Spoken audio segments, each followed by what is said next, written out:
এই জিনিসটা দেখানোর পর আমায় কি বলে দিতে হবে আমি কোথায় আছি এই মুহূর্তে? দেশপ্রিয় পার্কের অন্দর মহলটা কিন্তু বিশাল বড় করা হয়েছে এবছর।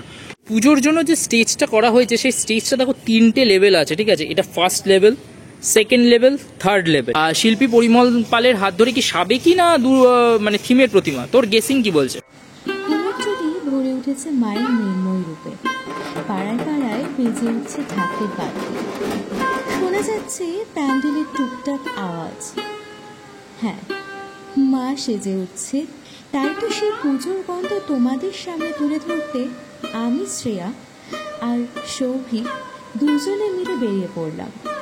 চলো তাহলে পুজোর প্রস্তুতি পর্ব শুরু করা যাক, দুর্গা দুর্গা বলে। ঠিক এই জিনিসটা দেখানোর পর আমায় কি বলে দিতে হবে আমি কোথায় আছি এই মুহূর্তে? চলো বলেই দিই। এই যে 10 বছর পর আবার আমরা চলে এসেছি দেশপ্রিয় পার্ক, পুজোর ডেস্টিনেশন দেশপ্রিয় পার্ক। মানে 10 বছর পর কি পুজোর ডেস্টিনেশন দেশপ্রিয় পার্ক হবে সেটা কিন্তু বলবে ওই দূরে যেটা দেখতে পাচ্ছ সেই জিনিসটাই। হ্যালো বন্ধুরা, এই মুহূর্তে কিন্তু আমরা চলে এসেছি দেশপ্রিয় পার্ক। আজকে 31শে জুলাই, সন্ধে এখন অলমোস্ট 4:30 বাজে, সন্ধে না বিকেল। আর এই মুহূর্তে আমি চলে এসেছি দেশপ্রিয় পার্ক গ্রাউন্ডের একদম সামনে, ঠিক আছে? তো তোমাদের দেখাতে দেশপ্রিয় পার্ক কি হয়ে উঠবে এই বছর পুজোর ডেস্টিনেশন আবার।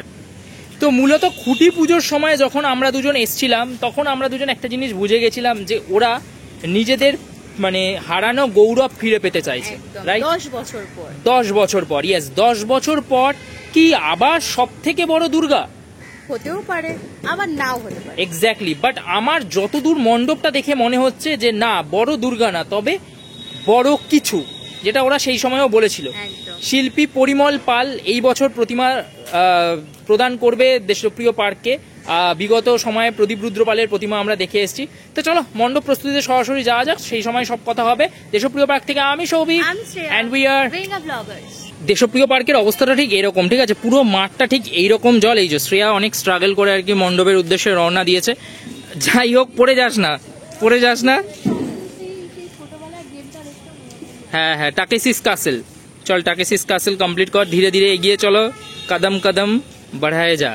বহু স্ট্রাগল শেষে শ্রেয়া পৌঁছলো মূল যে মণ্ডপ সেইখানে, ভিক্টরি সাইন নিয়ে। ওকে, এই মণ্ডপের ভেতরের অংশে চলে এসেছি কারণ মাঠ ভর্তি জল কাদা রয়েছে, যে কারণে সামনের অংশ দেখানো প্রথমে পসিবল হচ্ছে না। চেষ্টা করব মাঠের ওই বাউন্ডারির পাশ দিয়ে গিয়ে ওইদিকে গিয়ে তোমাদের মণ্ডপের সামনের অংশটা দেখানোর। তার আগে চলো অন্দর মহলটা দেখাই। তো দেশপ্রিয় পার্কের অন্দর মহলটা কিন্তু বিশাল বড় করা হয়েছে এবছর, অনেকটা বড়, ঠিক আছে? একদম এতটা বড় জায়গা, এবং বাঁশের কাজটা অলমোস্ট ডান, ঠিক আছে? প্রত্যেকবার যেমন ফ্রন্ট এন্ট্রান্স হয় না, এইবারও হচ্ছে না। ফ্রন্ট এন্ট্রান্সটা পুরোটাই ব্লক রয়েছে দেখতে পাচ্ছি। ঠিক ওই পাশ দিয়ে একটা এন্ট্রান্স হবে যেখান দিয়ে আমরা ঢুকে এলাম, ঠিক আছে? আর ঠিক এই জায়গাটা দিয়ে এক্সিট পয়েন্ট হবে প্রত্যেক বছরের মতো, সেটা কিন্তু দেখতে পাচ্ছি।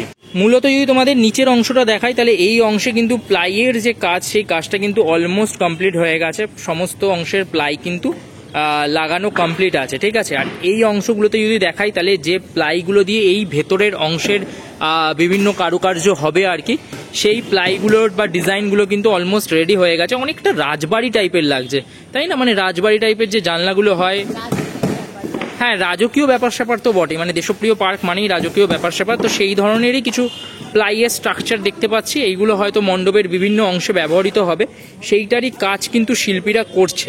এই যে প্লাই দিয়ে যেরকম বিভিন্ন থাম নির্মাণ হচ্ছে আর কি, সেই থামগুলো কিন্তু এইখানে পরপর সেট করে রাখা রয়েছে আর কি।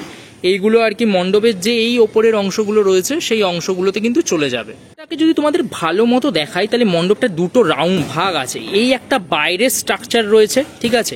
এই বাইরের একটা বর্ডার রয়েছে, এবং তার বাইরেও কিন্তু মণ্ডপের ভেতরে আরেকটা অংশের বর্ডার কিন্তু রয়েছে। অর্থাৎ মণ্ডপটা দুটো এরিয়া রয়েছে, কিন্তু এই অংশটার বাইরে একটা বারান্দার মতো অংশ কিন্তু বাইরে রয়েছে আর কি।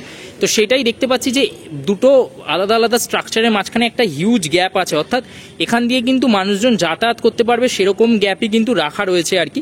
এবং তারপর রয়েছে এই বিশাল সুবিশাল মণ্ডপ, এবং এইখানের ওপরের অংশটার দিকে যদি তোমাদের দেখাই, এখানে বাঁশের যেরকম কাজ রয়েছে বা যতটা ডেপথে বাঁশের কাজ করা হয়েছে, বোঝা যাচ্ছে যে এখানে কিন্তু ঝাড় জাতীয় কোনো একটা বস্তু লাগানো হবে, নচেত এত মানে বাঁশের ডেপথ কিন্তু ব্যবহার করা হয় না সাধারণত।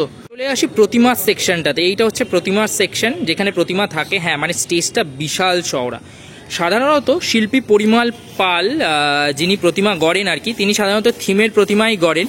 তবে ন্যাচারালি থিমের প্রতিমার ক্ষেত্রে এত বড় স্টেজ কিন্তু আমরা খুব একটা দেখি না। সাধারণত সাবেকি প্রতিমা হলে অনেকটা জায়গা জুড়ে প্রতিমা হয়, সেক্ষেত্রে আমরা এই জিনিসটা দেখতে পাই। তো তোর কি মনে হয় এই বছর শিল্পী পরিমল পালের হাত ধরে কি সাবেকি না মানে থিমের প্রতিমা? তোর গেসিং কি বলছে?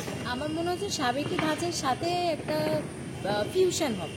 ফিউশনের ওপরে, হ্যাঁ আমারও তাই মনে হয়, কারণ এত বড় স্টেজটা দেখে সেটাই মনে হচ্ছে যে দুটোর একটা কম্বিনেশন আমরা কিছু দেখতে পাবো। যথারীতি আমরা ওই পাশে আরেকটা প্যান্ডেল দেখতে পাচ্ছি, আমি যদি তোমাদের একটু জুম করে দেখাই, ঠিক মণ্ডপের পেছন দিকে পুজোর জন্য যে স্টেজটা করা হয়েছে সেই স্টেজটা দেখো 3টে লেভেল আছে, ঠিক আছে? এটা first level, second level, third level. So 3টে লেভেল রয়েছে। একদম যে বড় লেভেলটা রয়েছে আই গেস ওখানে প্রতিমাটা থাকবে, এবং তার নিচে কিন্তু এরকম আরো 2টো লেভেল ক্রিয়েট করা হয়েছে। তো এটাও একটা অন্য ভাবনা চিন্তা আছে বলেই আমার মনে হয়। এখান থেকে তোমাদের মাঠের অবস্থাটা দেখাই, খুব প্যাথেটিক হয়ে আছে আর কি মাঠের অবস্থাটা।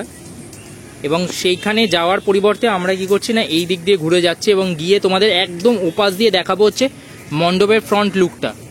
একদম অন্য পাশে চলে এলাম এবং এখান দিয়ে যদি তোমাদের মণ্ডপটা দেখাই তাহলে বেশ খানিকটা এরকম দেখতে। এই যে অংশটা দেখতে পাচ্ছ এটা হচ্ছে তোমার মূল মণ্ডপটা রয়েছে, আর এই পাশের অংশে রয়েছে হচ্ছে তোমার যে বিষয়ের ওপর কাজ হচ্ছে সেই জিনিসটাকে হয়তো এখানে ফুটিয়ে তোলার চেষ্টা করা হবে। এবং বাঁশের সেই স্ট্রাকচারটা কিন্তু সবে প্রস্তুত হওয়া শুরু হয়েছে, কারণ বৃষ্টির জন্য গোটা মাঠের অবস্থা দেখতেই পাচ্ছ কি প্যাথেটিক হয়ে আছে। আর আমরা প্রায় অলমোস্ট তাকেসি ক্যাসেল খেলতে খেলতে পুজো প্যান্ডেলে পৌঁছেছিলাম। পুজোর সময় তো এই জায়গাটায় ওই তোমার পাটাতন পেতে দেবে আর কি, এবং আমরা বিভিন্ন সেই সাপ লুডু খেলার মতো রাউন্ড হয়ে দেখতে দেখতে এসে মণ্ডপে পৌঁছে যাব। বাট এখন তো সেই অবস্থাটা ছিল না, তাই এখান থেকেই তোমাদের মোটামুটি দেখালাম দেশপ্রিয় পার্কের পুজো প্রিপারেশন। অলমোস্ট 40 দিন 45 দিন এরকম, মানে মোটামুটি ওই অলমোস্ট তোমার ওই 60 দিনের কম বাকি আছে সেই সময়ের অবস্থাটা। সো এই ছিল কিন্তু দেশপ্রিয় পার্কের পুজো প্রিপারেশন, মানে মোটামুটি ওই 60 দিন আগে। হ্যাঁ, মানে পুজো প্রিপারেশন করতে এসে অনেক কিছু হয়ে গেল আর কি। হ্যাঁ, গেম খেললি, তাকেশিস ক্যাসেল গেম খেলে নেওয়া হলো। তো চলো, এরকম অনেক পুজো আপডেট আসবে, অনেক মজা আড্ডা সব তো থাকে, মানে পুজো মানেই এইগুলো, এই পুজো যাপন করাটা এর মধ্যে এই জিনিসগুলোই আর কি মিশে থাকে। তো চলো টাটা, খুব শিগগিরই নতুন কোনো আবার পুজোর আপডেট নিয়ে দেখা হবে। তো সন্তোষ মিত্র, শ্রীভূমি, দেশপ্রিয় পার্ক, মানে মূল 3টে পুজো প্রায় অলমোস্ট কভার করে নিয়েছি আমরা। হ্যাঁ, পুরোনো ভিডিওগুলোতে গিয়ে দেখে আসতে পারো, ওখানে রয়েছে। শ্রীভূমি আর সন্তোষ মিত্র দুজনেই ওয়েট করছে তোমাদের জন্য। খুব শিগগিরই আবার নতুন কোনো ভিডিও নিয়ে দেখা হবে, ততক্ষণের জন্য টাটা অ্যান্ড দুর্গা দুর্গা।